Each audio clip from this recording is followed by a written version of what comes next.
Hello, lovely people. It is a chilly but very nice, lovely morning here in the UK. So the temperature starts to go down. Yesterday we had a lot of fog. For those that are new to the channel, this is my new project car, which is a Skoda Octavia.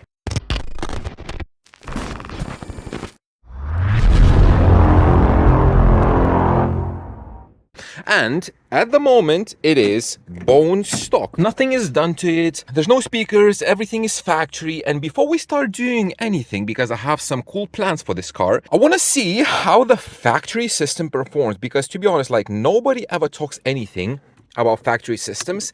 Everybody says that it's just, oh, it's bad, it's like whatever, but nobody really knows why. So in this video, we're gonna figure that out. And we're gonna do that by measuring everything. So this car has a two-way in the front, mid-bass in the doors, tweeter is over there. Come on, focus. It doesn't want to focus. Exactly the same on this side. In the rears, we have a tweeter here by the handle and mid-bass in the doors over there as well. So in regards to the controls, if I'm gonna go to the sound, have balance fader. So I can measure individual sides only, not the individual speakers. So if, for example, I'm going to do fader all the way there, I will be measuring only this door, the two-way. It will be a passive system, I would imagine, like in all cars. So the mid-bass is going to be running full range and the tweeter probably going to have only a cap on it. It's a very typical system. I had exactly the same in the Insignia. So from the driver's seat, like I'm sitting here using moving microphone method, I'm going to be using UMIC 2 measuring microphone. I will measure all four of these sides so we can compare them and see how they measure. Then I'm gonna measure the whole system as it plays like in the center. And then what I'm gonna do, I'm gonna measure the near field response of these drivers as well. So I'm just gonna stick the microphone right in front of the grill and with the tweeter as well. And we'll see how the near field measures. And then what I'm gonna do, I'm gonna remove the door card and I will connect my Quantasylum audio analyzer directly to the speaker leads because I don't want to remove the head unit for now, and I will need to saw these doors out anyway. And I want to see what is the electrical signal that is coming from this head unit. Is it flat? Does it have any factory EQ? Does it have any all pass filters? Does it have any bass roll off and all the usual stuff that factory head units usually have? So I will measure the electrical signal, and at the same time we will try to measure the distortion of the built-in amplifier. Now I know that here we do have an aux jack, I think. It's not here. Oh, there we go. Aux jack. So 3.5mm aux jack. So I will be plugging in the Quantasylum audio interface through this jack, through the head unit, and we're gonna have signal there. But basically the purpose of this video is just to find out how good or bad factory system is, and if it's bad, to find out why. And if we're gonna see that we have like very bad signal or something, I know that first thing that we will need to replace is the actual head unit. But yeah, in regards to the settings, what we have is this one. So I did play with it a little bit using RTA, and I'm gonna show you what I did. So I had to remove some of these for it to sound a little bit better. Now, when I got this car, obviously everything was all the way +9, as typical. And now, if I crank it up full tilt, I can hear that I think the left woofer in the back, it might be blown or something wrong with it because it is a little bit buzzing. And what else do we have? We have in the volume tab here, we have this volume adjustment. So this volume adjustment is speed dependent volume, because I was surprised. I think it was on 7 at the beginning, and I did notice that when you speed up, the volume goes up, and when you slow down, obviously it goes down. So now I have it in 0. So we're gonna keep it at 0 because it's not gonna affect anything if you're standing still. Another thing that I noticed is that the built-in amplifier throttles the outputs. So when there is music playing that has very little bass, the vocals and all the higher frequencies are much louder. But when the bass hits, everything gets toned down quite a lot. And it doesn't clip, it doesn't distort, it's just the volume goes down. So I don't know how it's going to respond with the auxiliary signal put in. We will see. And in regards to the sound, on low volumes, it's kind of okay, it's kind of fine. Obviously, the imaging doesn't exist. It's just all over the place. I have it somewhere here, some things over there, because there's no time alignment, I'm guessing. The one thing that I noticed is the tweeters are extremely fatiguing. So it's when you're playing on a louder level for longer periods, it doesn't sound as bad. but your ears become very tired very fast. So I would imagine, and that's just a speculation, that these tweeters are gonna be metal dome or maybe even piezo, and they will have somewhere a massive peak, like a cone breakup at above like 16 kilohertz or maybe like 15 kilohertz. We do see this in some of the cheaper tweeters, and that even if you don't like really hear it, you get very tired very fast from them. So again, this is just a speculation. We will see this from RTA. So now let me take my measurements, and after that I'm going to remove the door card and we're going to measure the electrical signal, and after that we're going to jump into the laptop and we're going to go through all the measurements that I did. So while the measurements are being carried out, I'm just going to very briefly explain all the setup and everything. Here we have Quantasylum QA403, that is measuring the signal. I have a multimeter just to check the voltage. You can see here like half a volt, when the measurement is going 0.6, 0.7 volts, that kind of stuff. So I took the wires from the speaker outputs. It looks janky, but it's just alligator clips. That one alligator clip goes to the Quantasylum, the other one goes into the multimeter, and this silver wire is going to the load band, which is for ohms static load, because I don't want to blow that speaker. Now here we see all the measurements are going. This is THD versus level. I have my fader all the way down there to this speaker, and I have auxiliary input right there going into there from the audio interface. So this is how the measurement is going.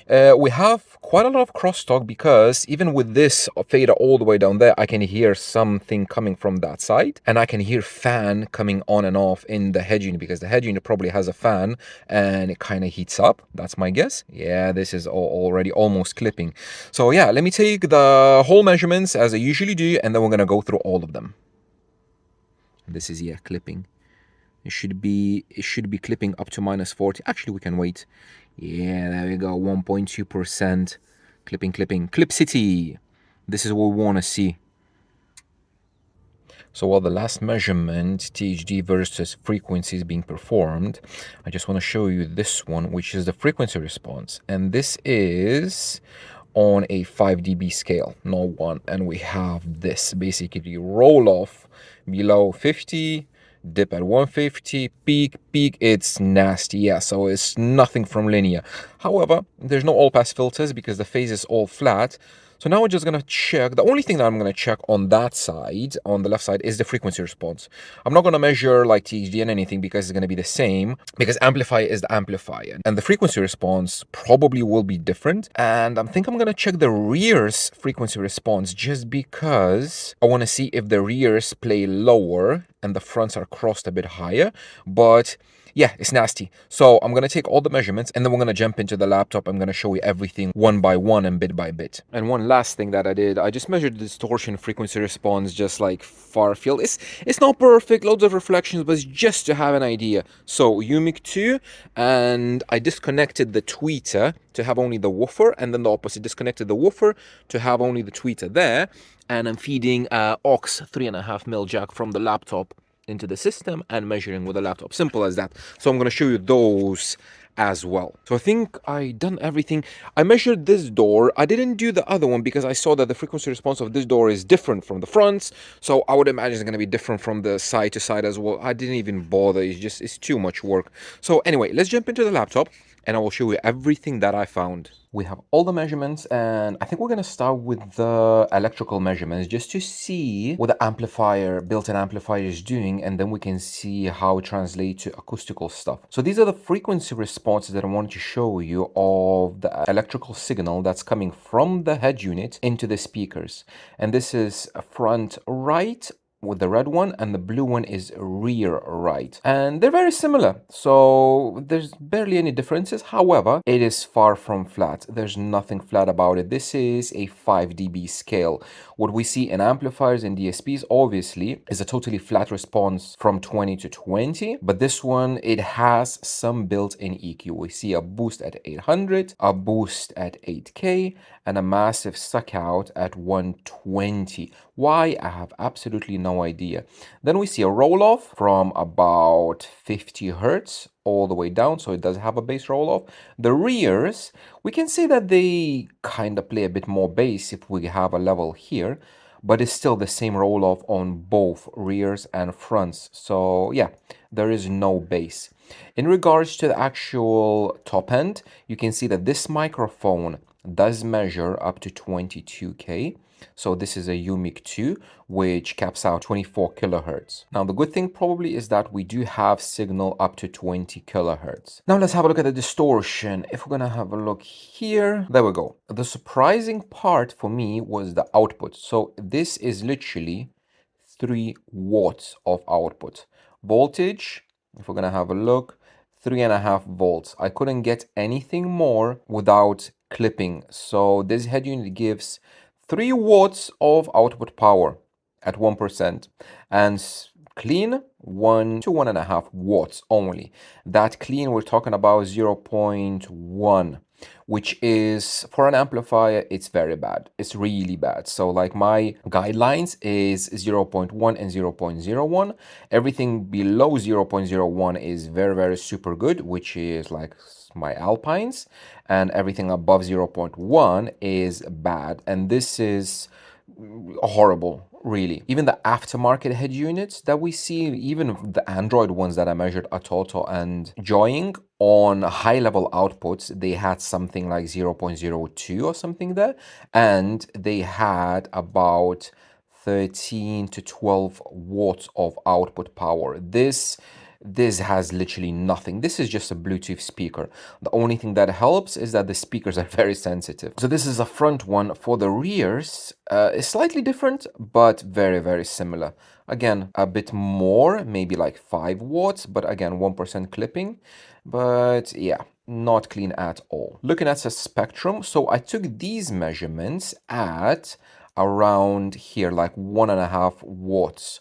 Just I wanted to see how it performs at the cleanest point, because usually I take 10 watts, but this doesn't reach 10 watts. So 1.5 watts. We have signal to noise 60 only. The noise is extremely high. Normal amplifiers have about 110, 120. So this is extremely high, even for a head unit power. The harmonics is -60, the lowest. So it is kind of in the audible range, and we have a forest of harmonics. Intermodulation, a little bit better on the lower end, but it's still -63, so it is quite high.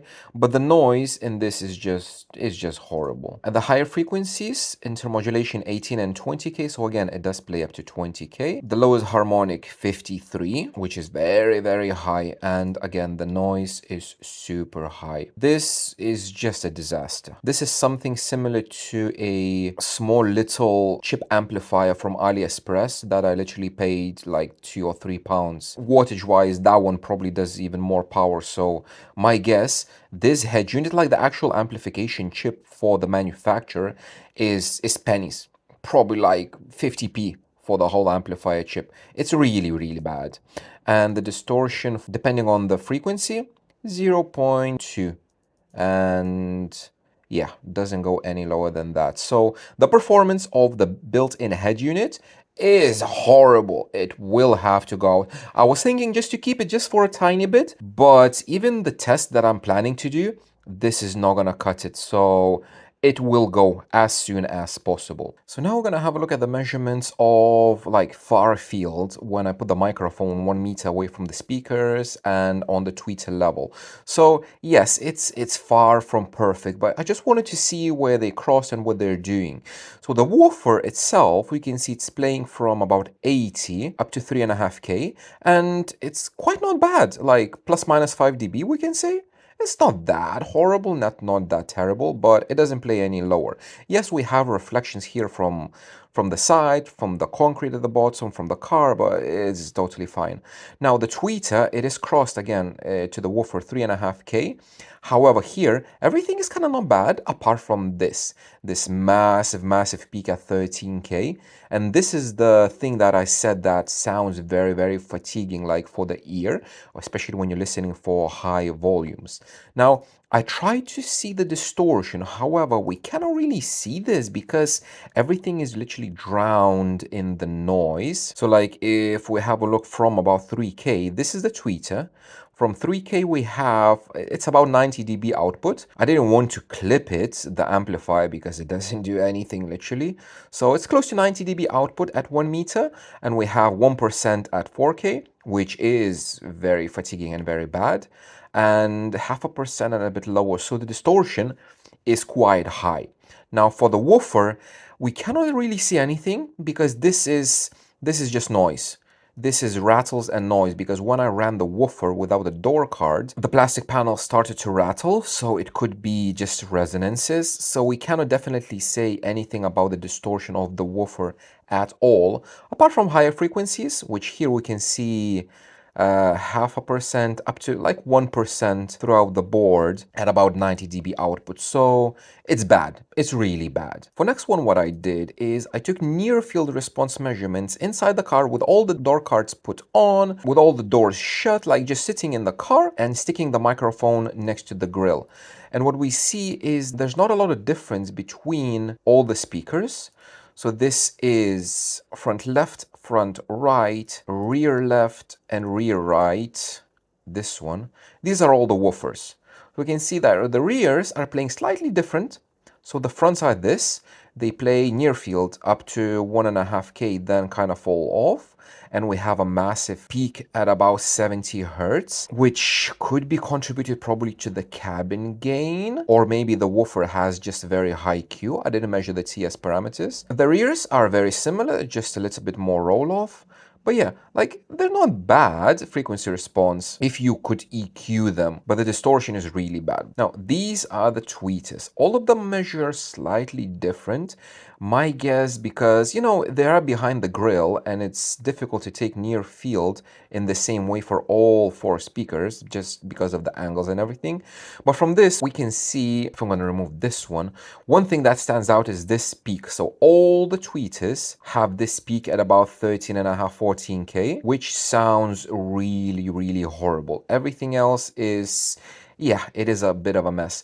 This at the lower end, between like 8 and 10K, could be contributed to the actual grill, because you have some reflections happening between the grill and the tweet and the microphone. So, but it's like a rising response with a lot of stuff happening here. And now finally we're going to have a look at frequency response measurements, as we typically do, sitting in the driver's seat, moving mic method with spatial averages around the head, like 100 averages or so, with different sides playing, because for this one I didn't disconnect any tweeters, any woofers or anything. This is the response when all 4 speakers playing, like whenever the head unit is set on default. The fade, the balance, everything in the middle, all the EQ are set to 0. This is the normal response. And what can I say? There is a bloated bottom end a little bit, down to 40, 45, and then nothing. But you can clearly hear that it plays like down to 50. But again, this peak, it's really horrible and fatiguing. Everything falls down above like 15K because the tweeters are not really on axis. They kind of aimed in the middle of the car. But yeah, that's what we get. Now if we have a look at like the sides. So this is front left side, which is tweeter and the mid bass playing together. We have a massive suck out here, which is kind of typical and expected in a two-way system. We do see this in a lot of cars. We have a bit mountain here and stuff happening here, though this is super harsh. This is super fatiguing. And again, this is with EQ and everything set to 0 to flat. Front right, kind of again, a bit of a mess with rising top end, which is again very, very fatiguing. So this is the driver's side door, which is here, a massive hole, another massive hole here. So door locations in this car are going to be horrible. Even the left side, now I can see it has a dip here and a dip here. Yeah, door is not good. Rears are playing not as bad. So we have, again, mountain here, some dips here, but they're not that massive. And again, this fatiguing peak. So that's rear left, rear right, very similar picture. But in the mid-bass region, it's very nice. And I noticed that whenever you play all 4 speakers together, you have a little bit more mid-bass, just because the rears have less dips in the response here. But yeah, that's a response. Now, EQ. So we have everything, when everything's set to 0, we can go with the base +9 and -9. So we have -9 and we have +9. So it looks like it boosts about 60 hertz. And it boosts, I want to say like 7 dB plus minus, or closer to 9, 61 and 70. Yeah, so 9. So actually those plus and minus 9 correspond to dBs. So plus dB and minus dB from this. At the same time, we have the mid-range +9 and -9, but this adds only, well, closer to like 5 or 6 dB plus and minus. It looks like it is centered at about 1K, or like maybe, yeah, 900 hertz or 1K, the mid EQ, and then the treble will have plus and minus treble. So this treble looks like it's centered at 10-12K all the way there, and it is again 9 dB, plus 9 dB and minus 9 dB. So yeah, it's not nice. So what I did is I adjusted the EQ only for the fronts. So first I faded everything to the front. I balanced few clicks to the left side, and I played with EQ. I ended up with something like this. Now, if I'm gonna add some smoothing, so this was my like daily listening settings, and again, the mid-ranges is not that bad. It has some mid-bass, it's not bad, but like this 3.5K peak and this peak is really terrible. You cannot listen on loud levels for more than 5 minutes. It's extremely fatiguing. With EQ, if you had an option parametric, just tone it down, it would be much nicer, but it is what it is. So now we know that this factory system sucks. It's really bad. But the main purpose of this video was to find out why. And now we know why. So to recap and to summarize, what we have is a two-way system that is crossed about 3.5K. These tweeters have a massive peak at about 13-12K, which sounds very fatiguing. These mid-basses, they don't play anything below 80 Hz. This head unit has literally 3 watts of output power. It is kinda EQ'd a little bit, but it did a very poor job, and the distortion is really bad. Even for a small chip amplifier, the distortion is bad. The distortion of the drivers themselves, bad as well. So in combination, when you take everything into account, this factory system is bad. As expected, it's not surprise, but at least now we actually know objectively with measurements and everything why. So what is the future for this car?